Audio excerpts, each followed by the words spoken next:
Le rendez-vous du 8. Oui. Et dafa tombé ak benn moment boo xam ne l'État a lancé li ñuy wax les grands travaux ci seen li ñu sumb. Il va communiquer beaucoup sur ça. Il va communiquer sur l'état d'avancement des agropoles. Oui, c'est important. Oui. Il va communiquer sur l'agriculture li ñu ci jot a def. C'est-à-dire que il va faire le bilan à mi-mandat, si on peut dire ainsi. Absolument. Et les Sénégalais ont besoin de ça. Ousmane va montrer une fois encore que gars yi yéen a ngi communiquer de mais ni ngeen di communiquer nii du noonu ngeen di communiquer. Ousmane a un style direct et des interlocuteurs directs day dem janoog ñoom di leen wax ñu koy déglu di comprendre moo tax bu xasee ba communiquer lu lëndëmoon ci Sénégalais bi day leer naññ. Il est le seul politicien boo xam bu jógee di wax. kenn dootul nooyi à côté bu nit di wax sax nga dégg di ko noppil kilifa ngay wax. c'est que loolu yàlla. Et le peuple a besoin de ça. yàlla mooy maye. Oui. yonent bi yàlla daf ko faral. may ko lu mu mayul kenn. pour bañ nit di tëkkaleeg moom sax mu ne ko ku ma bind yaa tax. ñu nangu ko moom def jullit yaakaar ci loolu pour dem aljana. kii dans un cadre mu toog yàlla may ko muy ku yaru ku dal ku dul fen du sàcc du lekk lu lewul du wax ju bon du sosalaate yéenewul nit lu bon te loo ko wax mën na la koo baal amul problème ak kenn yàlla moo ko may ba pare nag mu boole ci ni moom yàlla rek laa gëm ak lu mën a am te dama ko gëm wóolu ko. Oui. yàlla ko def. Ça me revient à ce que me disait le vieux. boobu on était descend dans l'opposition ñu daje di waxtaan bi c'était très chaud paa bi toog rek ba ñu pare mu jékki-jékki ni ma ñëw mu ni ma bon su ma nee paa ma nga ne ma lu bare. mu ni ma yow sa waaj yi. mu ni ma du yow Ousmane nga faral ma waaw mu ni ma sa waaj yi dafa neexul a àndal. dafa neexul a faral. ma ne ko da nga koo faralul mu ne kay man kay moom laa faral. mu ni yàlla mooy defar yàllaa ko bindee noo xam ni sénégalais yi xamuñu ko. nit koo xam ni dafa bañ guerre dafa am fu muy yem boo fa yeggee mu wàcc. nit koo xam ni dafay jaay fit am na xam bu fa yeggee mu wàcc. nit koo xam ni day jaay yaru am na xam boo fa yeggee moom mu wax lu bon. Effectivement. mu ni yàlla musal ko ci loolu yépp te doomu aadama boo ko bëggee xam da nga koy natt ci yow ñoom dañ ko natt ci ñoom nii mu mel c'est pas possible parce que man mënuma ko mel ñoom loolay seen différence ak Ousmane dañ ko natt ni kii nii mu mel mënul nekk dafay sóob wallaahi. xam pourquoi parce que pour ñoom mënul nekk mënuñu ko mel mënuma ko mel mënu ko mel ni mu gëmee yàlla non mënuma ko gëmee yàlla ni mu respecté heure respecté julli respecté doomu aadama du mer dara du wax dara loo ko def nangu na vengeance des lu mu wax ni justice des vainqueurs. Justice des vainqueurs, oui. Je reviens sur Abdourahmane. tey moom. bu doon justice des vainqueurs. oui. ñi ko jàppoon tuur kay ay acide drogué ko sonal ko gundu xataal ko tëj kay kaso misère le peuple bi yëpp ndax lu ko def barricade que 55 jours bi mu gagné dans son commentaire c'est après moi je pardonne lu ma def man baal naa ko toppaatul kenn koo koy def justice des vainqueurs. Je pense pas. Abdourahmane na jàngiwaat. Et puis tu sais ce qui est intéressant. ñëw. Ousmane est en train d'apprendre aux responsables de PASTEF Quoi? une belle leçon de politique. xam nga lu mu leen di wax foofu. Ne subissez pas les événements mais créez les événements. loolu la leen di jàngal. C'est lui qui fait l'événement aujourd'hui. Ousmane. Oui, comme il le fait. Je veux dire c'est ça. Oui. C'est-à-dire qu'il veut faire comprendre aux responsables que vous ne devez pas subir les événements mais vous devez les créer. Mais c'était le cas jusqu'avant imposer ko nit ñi jusqu'avant samedi, c'était le cas. Oui. da ngeen doon subir. léegi nag il prend la chose en main maay wax mu am. waaw. ku waxati FMI demal plateau bu ñu tuddati FMI. xam nga demal plateau bu ñu tuddati ancien président. day dajale demal plateau bu ñu wax dara.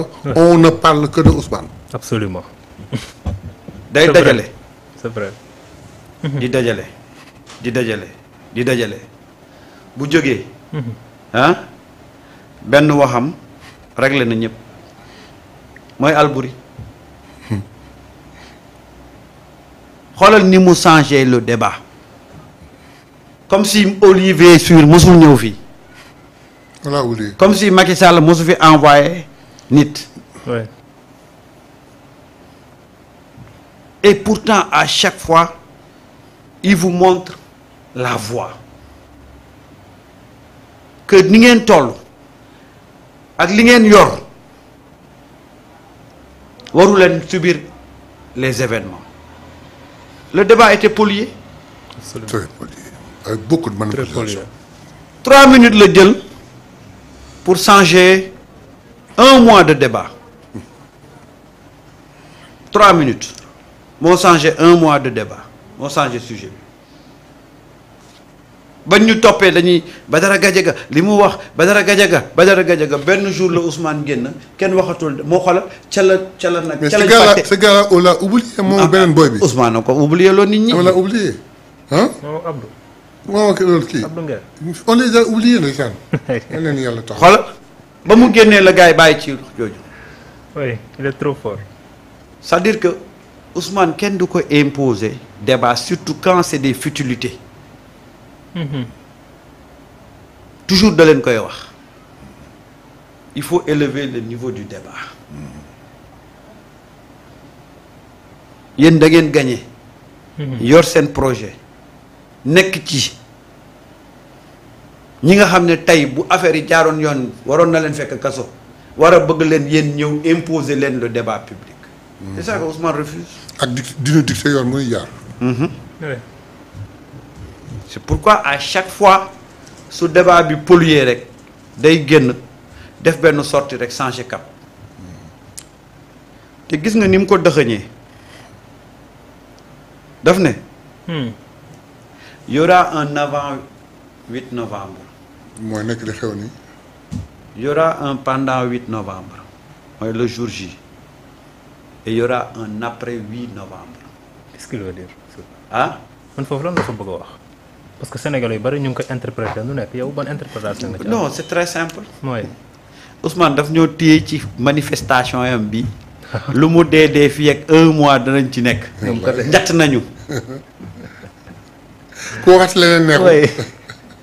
Mais c'est vrai ah parce que ku waxati leneen neexul. booy wax nii sax ñëpp dañ naan la ñun 8 novembre moo ñu ñor. dégg lu ma la wax. oui. daf ñoo njatt. y aura un avant 8 novembre nga nekk ci lan moo war a xew. gars yi fekk Pastef yi sympathisants yi di mobiliser wu. waaw. affiche yi di génn ci réseaux sociaux yi. lan la war a ku wax. nekk di wax fan ban car moo fi jógee fan la bis du jógee ban heure la ñuy ñëw njattati nañu. oui. fii ak 1 mois on va pas parler de autre chose que le 8 novembre mu ñëw 8 novembre wax ca wax joo xam ne danañu toggaat 1 mois di wax ci ay waxam. c'est le après 8 novembre. balaay booba dana fekk mu régler problème yu bëri. te balaa muy sàppi dama ragal ngeen déggaat ko feneen. Google da ngaa tardé de da ngaa tardé mesures yi wax nañ ci bu yàgg mesures yi wax nañ ca njalbeen ba teg discours Ousmane Sonko waaw. da ngaa tardé. Google da ngay arrière émission bi. waaw da ngay ak réactualiser. mais il faut mu dem ci départ ba. moom lañ commencé. voilà voilà kon il faut mu kii yenn saa erreur bi la ñuy def. mu comme ça dañuy ñëw fekk wax nañ ci. waaw dañuy attaqué ñu waxuñu ci. loolu waaw moo ëpp njëriñ. fekk Sunugal 24 moom. lépp lu xew dañ koy andi. xam nga nag luñ bëgg war a xam waaw. mooy ku nekk ak sa agenda. Google delluwaat fa nga nekk. mais il faut mu commencer waat émission parce que waaw. ça on l'a dit au début. oui ba teg élément bi Ousmane Sonko di wax bees bi. absolument. waaw ok ñu continuer. ayca ñun ñu ngi ci 8 novembre bi. waaw ñu ngi ci 8 novembre bi. yaa ngi ci biir jóge nga avant yaa ngi ci 8 novembre. léegi yaa ngi ci 8 novembre. avant bi na la wóor na ñëpp ci loolu la ñuy wax kon ça veut dire que tey Ousmane occupé na espace public bi occupé débat public bi. jour 8 novembre bi journée bi avant muy wax journée bi non du sax jour bi. veille bi parce que xam naa patriote. avant ba xale yi fa la nekk ne dañuy sécuriser lieu bu. xam naa patriote une semaine avant 8 novembre bi la ñuy ñëw fii ci stade bi ci kii bi ñëw taxaw jàpp seen jàpp. oui.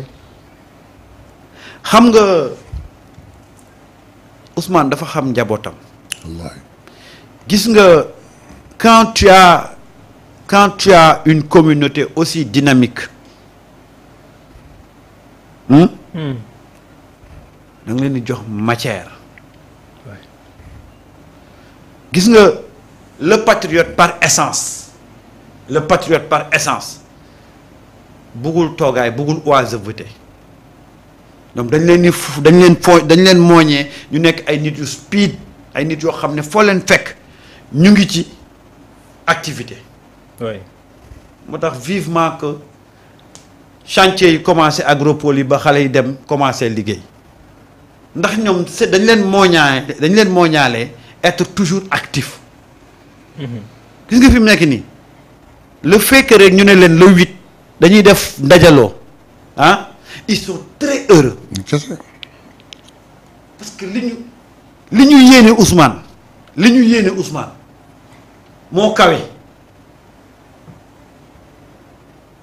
pour la première fois nga gis des jeunes yoo xam ne seen rêve yëpp mooy comment servir ce pays là ba Ousmane xam ne ñu ngi ci waar bi.